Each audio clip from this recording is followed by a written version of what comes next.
Innal hamdalillah nahmaduhu wa nasta'inuhu wa nastaghfiruh wa na'udzu billahi min shururi anfusina wa sayyiati a'malina may yahdihillahu fahuwal muhtadi wa may yudlil falan tajida lahu waliya mursyida. Asyhadu an la ilaha illallah wa la syarika lah wa asyhadu anna Muhammadan abduhu wa rasuluhu alladzi la nabiyya ba'dah amma ba'd. Setelah memanjatkan puji syukur kehadirat Allah yang Maha Ghafur, tidak lupa semoga salawat dan salam dilimpahkan kepada junjungan kita Nabi Muhammad Rasulullah SAW sebagai utusan Allah dan merupakan uswah bagi kita sekalian. Para bapak yang dimuliakan Allah Subhanahu wa taala, alhamdulillah pada kesempatan pada maghrib ini qadarullah kita bisa berjumpa kembali dalam murajaah Al-Qur'an yang insya Allah ayat 189. Untuk itu, untuk mempersingkat waktu, karena waktu sekarang Isya jam 7:19 ya. Perang kawitan wae. Terus pendak bapak-bapak ayatna. أعوذ بالله من الشيطان الرجيم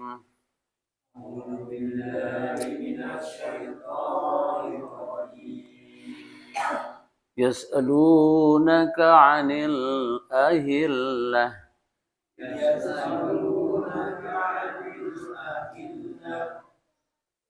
punten 180 sampai nanti 100 lenyit deh kedapnya.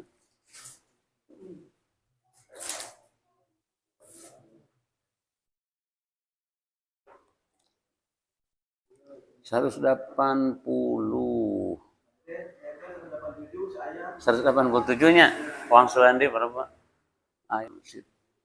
Alhamdulillah, syukurillah para bapak kita semua telah membacakan ayatnya.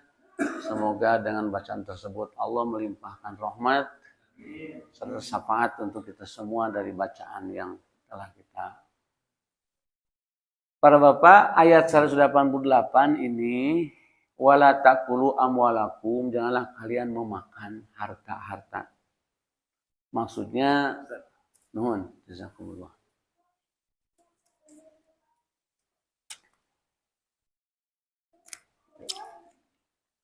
Tak kulu itu kalimat kulu teh makan ya. Kul dengan kul beda kan. Kalau kul katakanlah pakai kop, kalau kap kul makanlah gitu.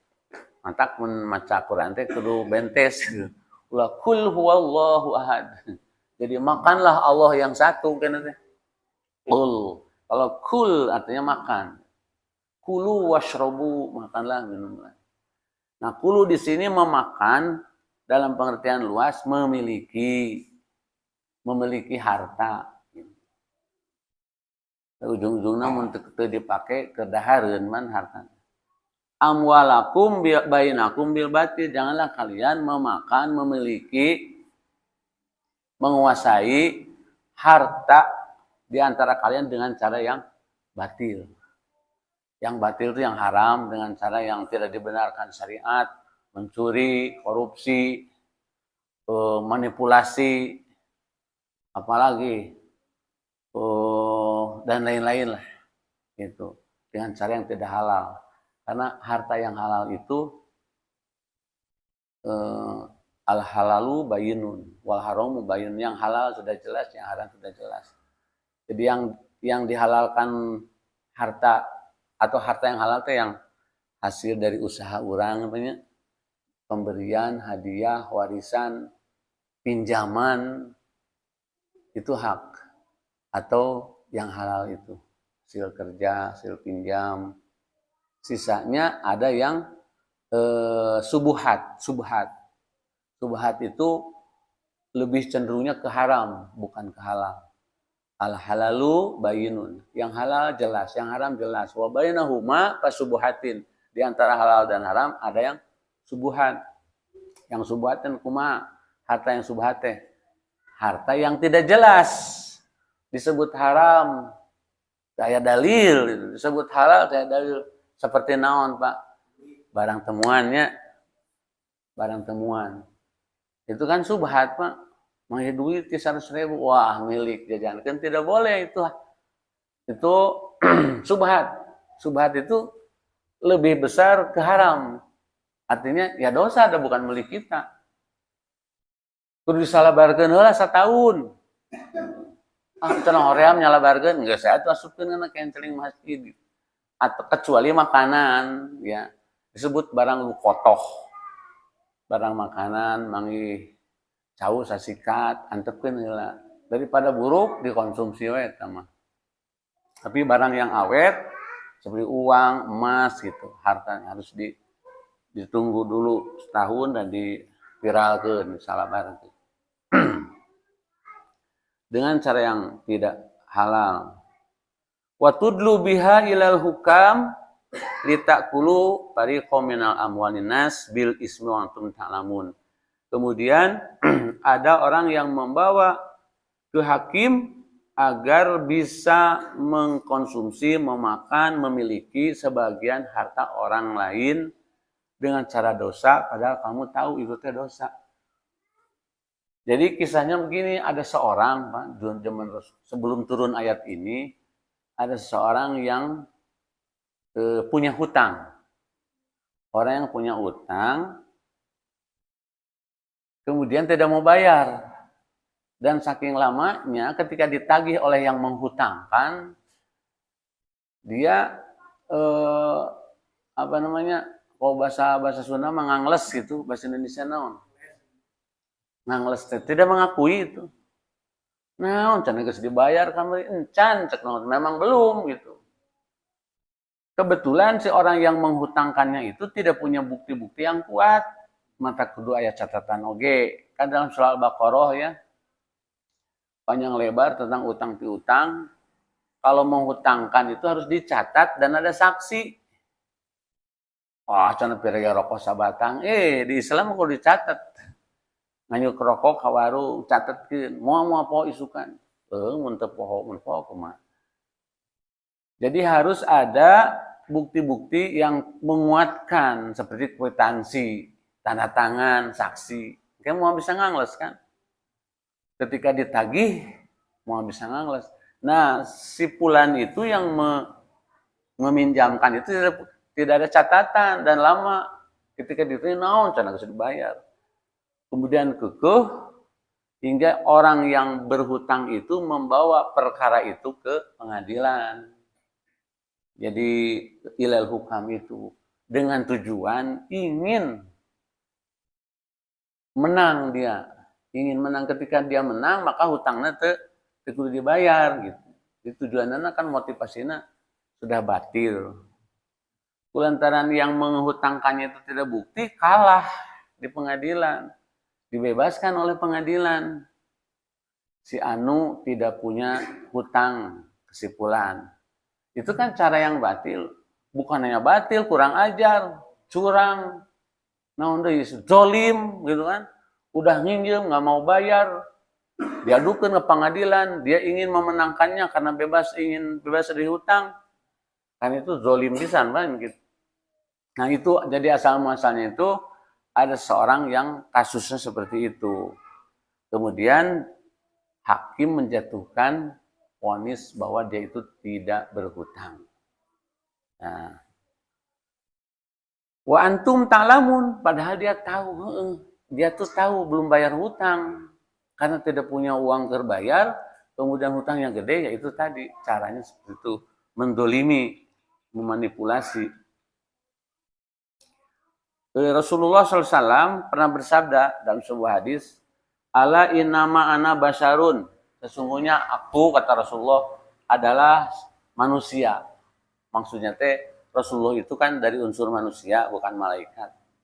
Wa innama ya'tinil khismu fala alla ba'dakum. Kemudian sering orang datang kepada saya, kata Rasulullah, yaitu untuk mengadukan perkara. Rasul, abdi ada sengketa, datang ke Rasulullah SAW. Kemudian Rasulullah memutuskannya. Wah ini salah, ini benar. Nah kata Rasulullah, bisa jadi orang yang berperkara itu, misalnya berperkara si A sama si B, yang si A itu salah, si B yang benar hakikatnya gitu. Si A salah, si B benar. Tapi karena kecerdasan, kepiawaian si A itu yang salah itu lebih ahli ngomong gitunya, pinter nyari tanah, kemudian dia bisa bikin bukti-bukti palsu dan sebagainya, sehingga si hakim itu terkelabui bisa saja. Sekalipun Rasulullah, karena Rasulullah juga manusia biasa. Sedangkan hakim itu memutuskan perkara berdasarkan bukti dan saksi. Itu kan, rek bener itu kan urusan Allah hakikatnya. Hanya hakim memutuskan itu berdasarkan keahliannya, kejujurannya, sesuai dengan zohiriyah masalah. Jadi tertiasa gitu. Rasulullah naruskan, ya Allah, anu bener teh sia sih be, tertiasa gitu. Tetap memutuskannya atas dasar kemanusiaan Rasulullah. Tapi karena Rasulullah kan dibimbing wahyu, jadi kemungkinan besar benar. Tapi kata Rasulullah bisa terjadi seorang hakim memutuskan itu salah gitu. Kuduna si A yang salah, si A yang dimenangkan, si B yang kalah, bisa terjadi itu. Nah, ketika terjadi seperti itu, kata Rasulullah, apabila seorang hakim menjatuhkan vonis salah, tapi salah itu bukan disengaja, berdasarkan skillnya, keilmuan hakim itu, ya jatuhkan vonis si A yang benar, si B yang salah. Padahal hakikatnya si A yang salah. Dosa teh hakim, Pak. Itu. Hakim itu tidak dosa karena menjatuhkan sesuai dengan keilmuannya. Tapi satu dosa, dosa si A, si B yang didolimi, si B dapat pahala karena tadi didolimi. Si A itu udah salah, menang deh. Kemenangannya itu disebabkan kepiawaian, keahlian, kehebatan bicaranya si A nu salah teh. Jadi si A nanggung dosana di akhirat. Karena coba, jadi si A itu gede dosana karena telah memanipulasi perkara. Karena ayeuna usuh gitu, Pak. Pengadilan teh. Nah, kelakuan oligarki teh mah memanipulasi, dia itu salah, ingin menguasai lahan sawit Sumatera kan, itu terjadi itu teh. Sesuatu pendoliman kan, rakyat didolimi. Rakyat yang berhak menguasai karena dia pura-pura punya surat-surat SK dari pemerintah, dari menteri nanti benar dari sogok oligarki, sehingga rakyat didolimi dan mengenaskan terjadinya azab Allah terkena kepada rakyat. Ayo dosa gede nu cang anggewe gitu, pejabat nama asa teu adil. Teu adil. Pada satu saat Allah akan mengazabnya. Lebih mengenaskan, lebih kejam daripada rakyat-rakyat yang terdolimi, yang korban banyak. Ayeuna Masya Allah, dari kejadian. Nah, ucang anggena engke ku Allah bakal diazabna sesuai dengan cara Allah menyiksanya. Tingalikeun we pamika umuran ke orang. Jadi jangan dikira dibiarkan. Itulah Bapak, kata Rasulullah, yang paling dosa itu orang yang memenangkan perkara tetapi dengan cara curang, memanipulasi bukti, memanipulasi saksi-saksi. Bisa saksi dibayar kan? Nyebut kena nyakeun, ngata lebih ngata nyakeun biasa. Sehingga hakim terkelabui biasa. Nah itu para bapak sekalian. Jadi ayat 188 ini turun, asbabun nuzulnya ada peristiwa perkara utang piutang. Diumumilatinya apapun, mau masalah perkara apapun, jangan kita coba-coba. Kalau kita salah, udah aku aja salah. Jangan membawa ke pengadilan ingin dianggap tidak salah. Itu intinya. Ayat 189 kalau Bapak, yas'alunaka 'anil ahillah, bertanya kepadamu kata Allah. Maksudnya kepada kaknya itu ke Rasulullah. Bertanya orang-orang kepadamu tentang ahillah. Ahillah itu bulan sabit. Naon cenah Rasulullah bulan sabit teh? Kul, katakanlah, firman Allah pada Rasulullah, katakanlah, hiya mawaqitul linnasi wal hajj. Ahillah itu adalah tanda-tanda waktu-waktu bagi manusia untuk beribadah. Jawabannya sudah diketahui oleh kita semua kan. Jadi adanya ilmu hisab, ilmu falak gitu. Di zaman Rasulullah kan teu aya, Pak. Ilmu hisab, ilmu falak belum ada di zaman Rasulullah. Karena pakai ngagunakeun itu apa? Ahillah, bulan sabit. Memulai saum kan ru'yatnya melihat bulan sabit. Ketika bulan sabit nongol udah masuk bulan muda, bulan anyar gitu. Itu ilmu hisab di zaman Rasulullah. Kalau sekarang udah canggih kan, ada ilmu teknologi untuk meru'yatnya, ada rumus-rumus sehingga kita tidak usah repot-repot lihat matahari. Salat duhur itu adalah ketika kita berdiri bersamaan dengan bayangan kita riweuh, kudu tengah poe mun musim hujan kumaha matahari teh aya. Kan ayeuna tidak usah. Dengan ilmu hisab segalanya menjadi mudah, sudah ada jadwal. Itu kan berdasarkan ahillah pada intinya berdasarkan perputaran matahari, bulan. Nah, itu jawaban Allah bahwa ahillah itu bulan sabit itu sebagai alat media untuk mengetahui waktu-waktu ibadah.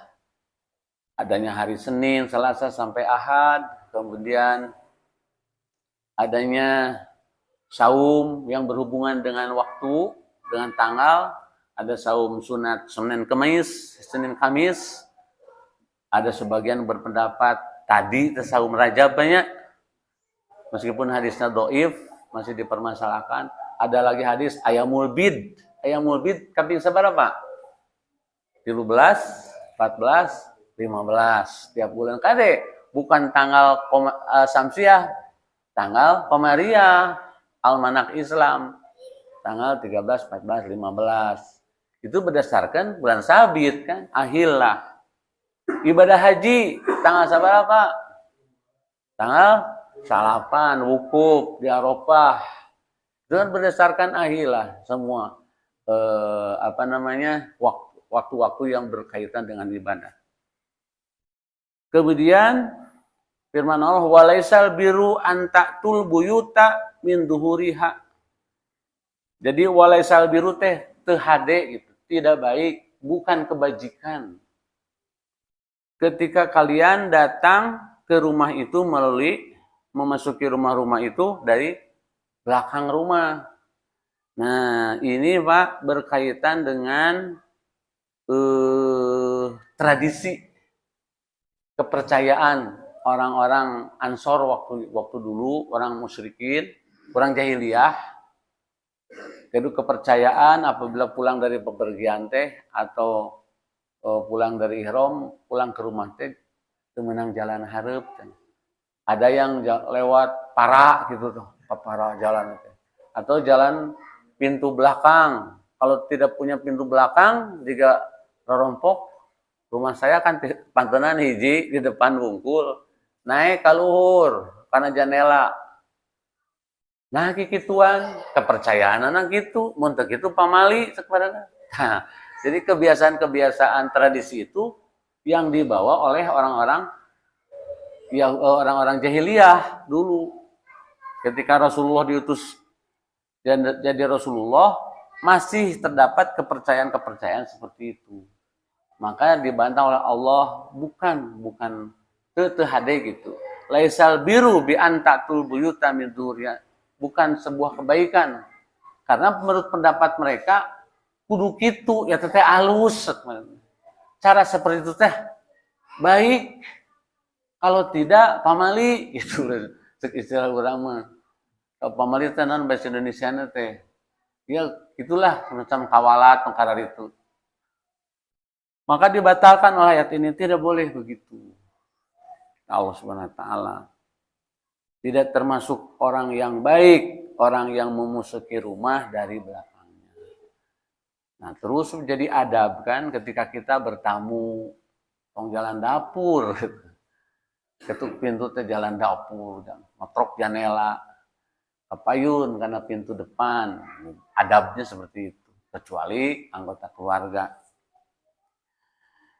Kemudian walakin albiro manitako, tetapi yang termasuk kebajikan itu yang ruang lingkupnya manitako, orang-orang yang takwa. Orang yang takwa itu orang yang hanya mentaati apapun yang diperintahkan Allah dan yang dilarang oleh Allah.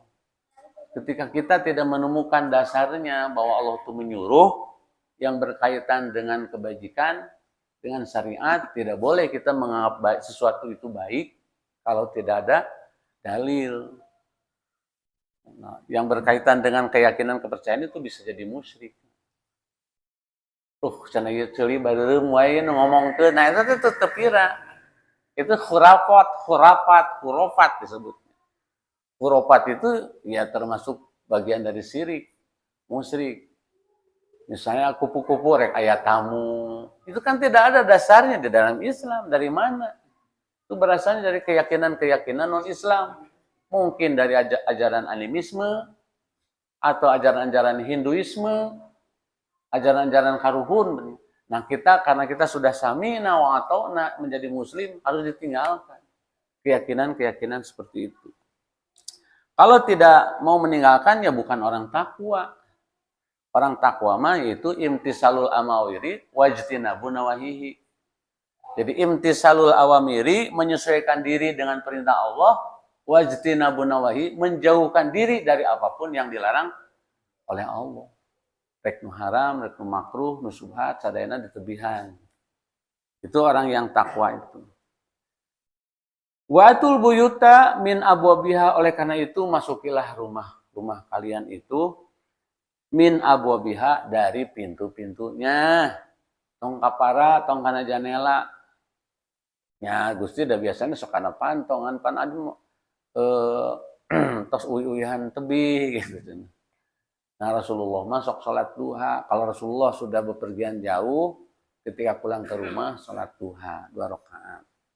Lain asup kana janela, asup kana para. Kata Allah, min abwabiha, dari pintu-pintunya, maksudnya teh pintu yang depan, tong pintu dapur. Wattaqullah, bertakwalah kalian kepada Allah, la'alakum tuflihun, supaya kalian menjadi orang yang beruntung. Tuflihun teh aflaha, untung. Ini sok digorowokeun ninggal waktu.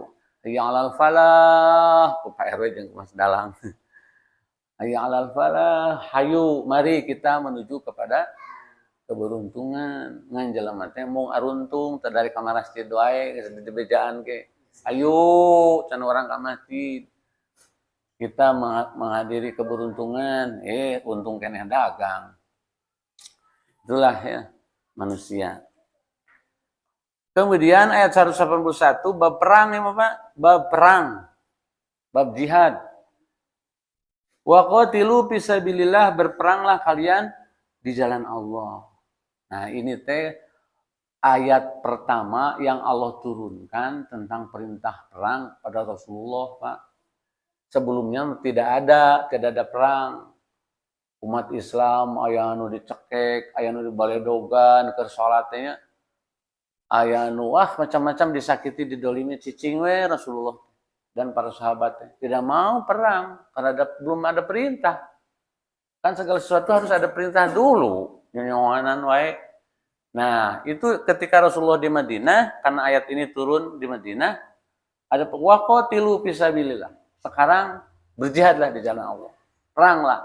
Nah, baru Rasulullah sudah ada SK-nya dari Allah mempersiapkan latihan perang segala macam. Alladzina yuqatilunakum, terhadap orang yang memerangi kalian. Catatan Pak ya.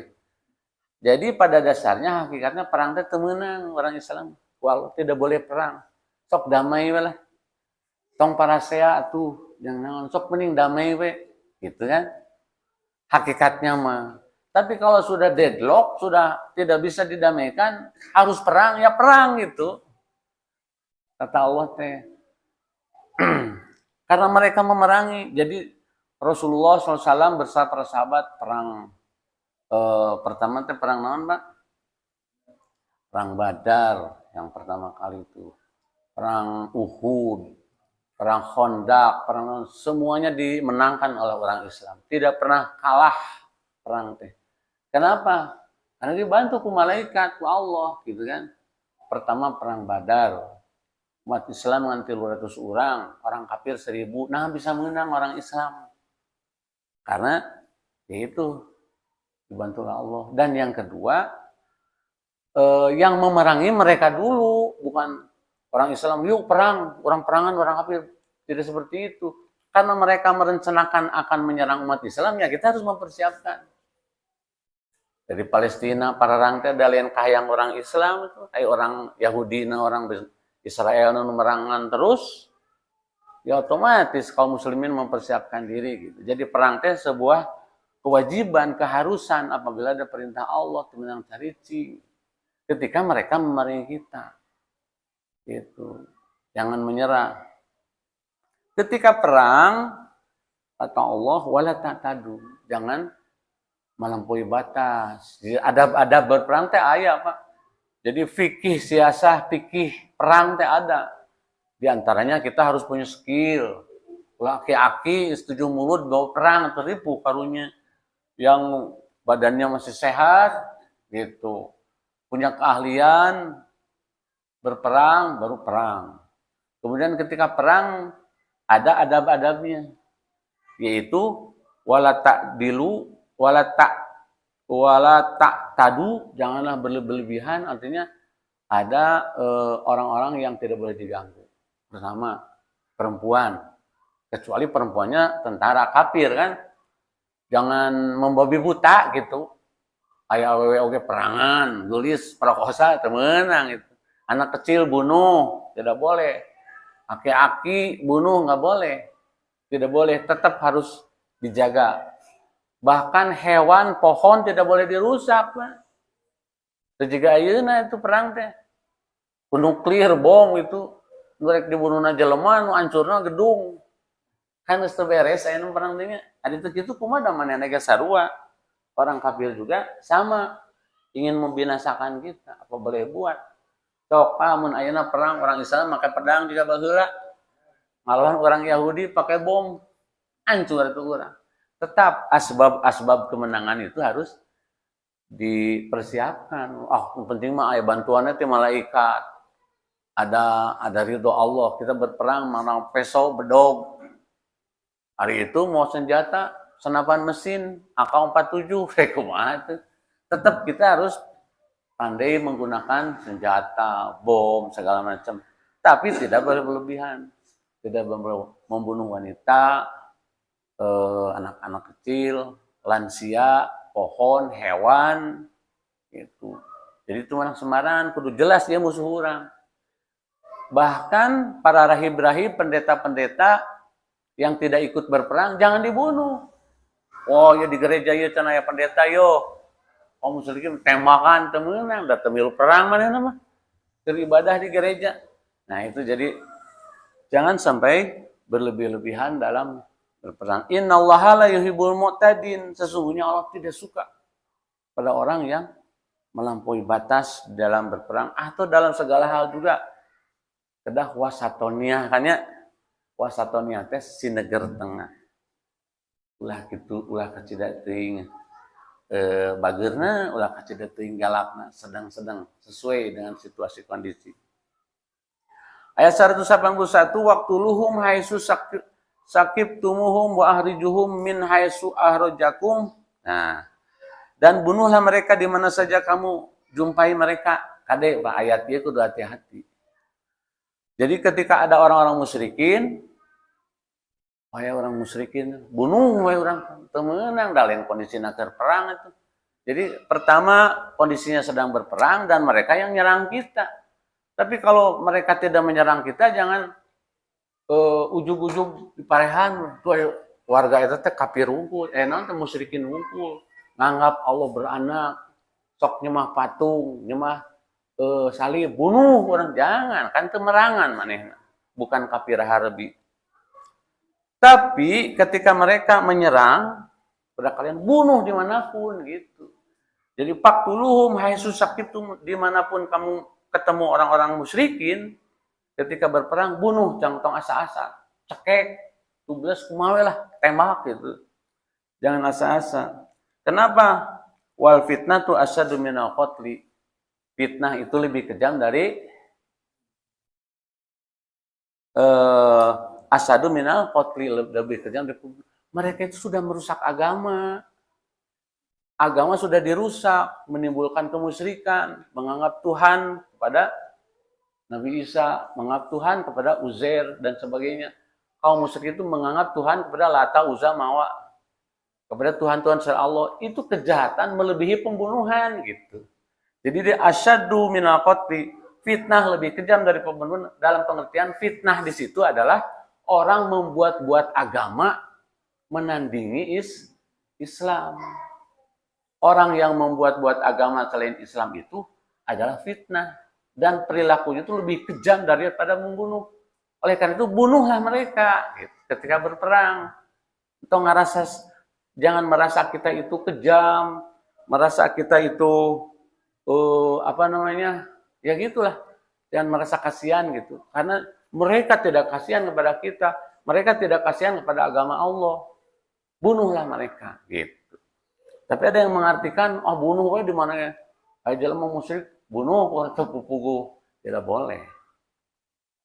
Wala tuqatiluhum indal Masjidil Haram, tidak boleh kalian berperang di area Masjidil Haram, karena Masjidil Haram masjid yang suci.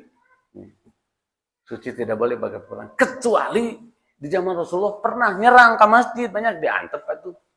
Orang musyrikin masuk ke Masjidil Haram. Ya udah diserang, bunuh di situ.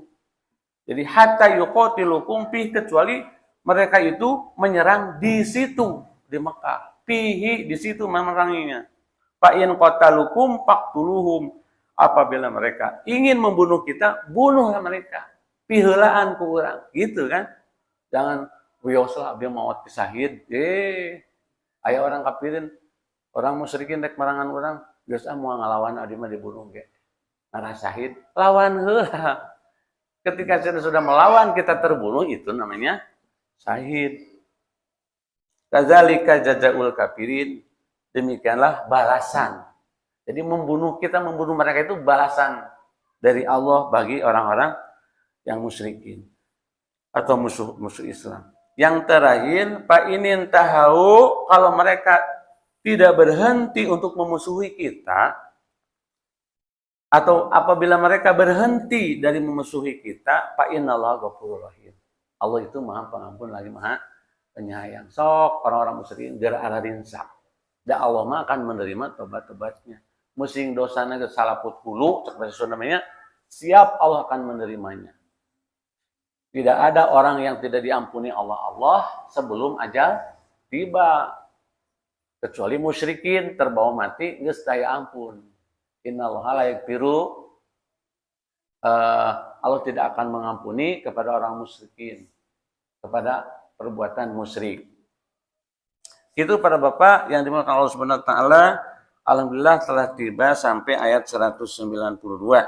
Semoga apa yang disampaikan Allah merahmati kita dan Allah memberikan pahala atas kajian dan murojaah kita malam ini. Kita tugas dengan doa, Allahumma anfa'na bima 'allamtana wa 'allimna ma yanfa'una wa zidna ilman. Aqulu qouli hadza wa astaghfirullah li wa lakum. Assalamualaikum warahmatullahi wabarakatuh.